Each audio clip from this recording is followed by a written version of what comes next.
guys, welcome back to F1 Podcast.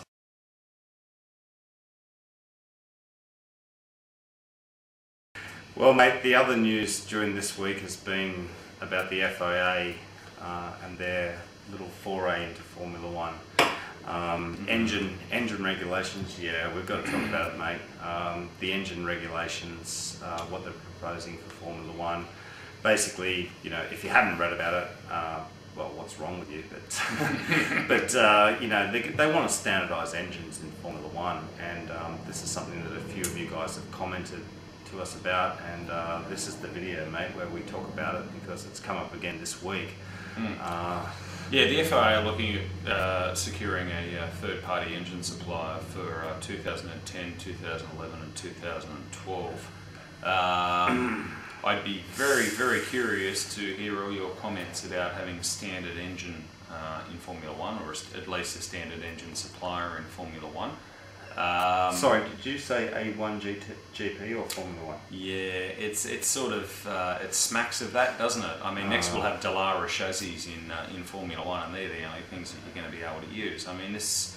Yeah. Look, I'm all for cutting costs and the like, but I'm sure that there are other ways of cutting costs in Formula One than having a standard engine. Well, mate, we're talking about you know, basically the top echelons of motorsport here. So we're talking about companies that are formed to build Grand Prix cars, to build chassis and engines, and raise money and go racing within the regulations. Yeah. And to have to basically have a situation where you have a standard engine, or you know, too much of the car being standardised is not Formula One. It basically changes the whole feeling of what Formula One is and the history of Formula One. And I think that in this world, you know, despite the credit crisis, Max, or whatever you want to call it, these guys can raise several $100 million a year and go racing. And there must be a way, as you said, to control the expenditure, to independently audit them, or create a situation where they can run a team but not have to have standardised components, basically, to be able to build their own cars and maintain what Formula One's all about. Yeah, mate, I can't argue with that. Of course, the minnow teams are you know, going to, of course, vote for having a standardised engine or a third-party engine. No argument there. The top teams aren't going to be happy with that. But as Pep says, there is a lot marketing-wise for these major manufacturers. Their Formula One success, or their success on the track, translates to bigger sales of their road cars. Yeah. I mean, there's no denying that. Take Mercedes. They're not building chassis. They're building engines. Well, that's right. And I mean, I happen to know, as I'm sure some of you guys do as well, that McLaren, BMW, Toyota, Honda are quite frankly pissed off with the idea of having to have a third-party engine to compete in Formula One.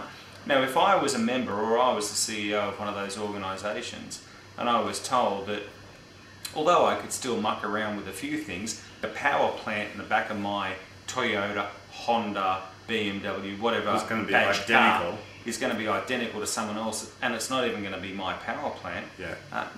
You'd walk away. Yeah, you'd walk away. You wouldn't be interested. See you later. And the sport of Formula One gets diluted. It's just ridiculous. We miss out as fans. It's us guys that you know, are going to get to the stage. I hope not.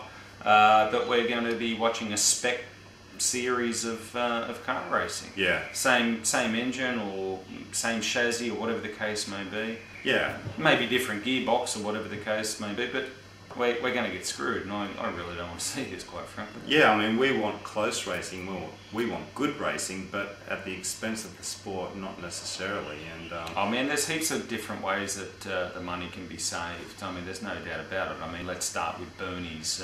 You know, I think it was about $48 million or 48 million pounds. To enter. $48 million Australian dollars, so about $10 UK or US, to even get on the grid in Formula One. Let's make it 10 million, Bernie.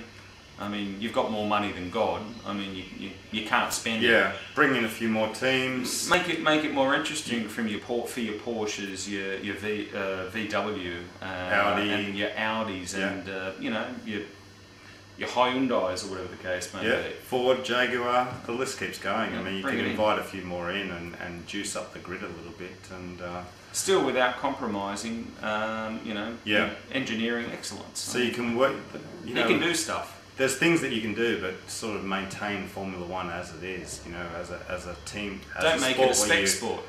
Make it Yeah. where engineering excellence is rewarded in race wins and world championships. I mean, there you Yeah. All right, guys, we're fired up. Fired up, all right. Yeah, send us some fired up messages. Let us know what you think. If you're fired up about this, then let us know. It's not going to go away, and the FIA keeps, dabbling in, Max. They keep, sticking their nose in. So, Sick of the rules being screwed with, but anyway. all right, guys, and we'll see you soon for the next video. Hope you enjoyed tonight's race, guys. Go Weber. Sorry. See you. Okay, see you guys. Bye. Bye.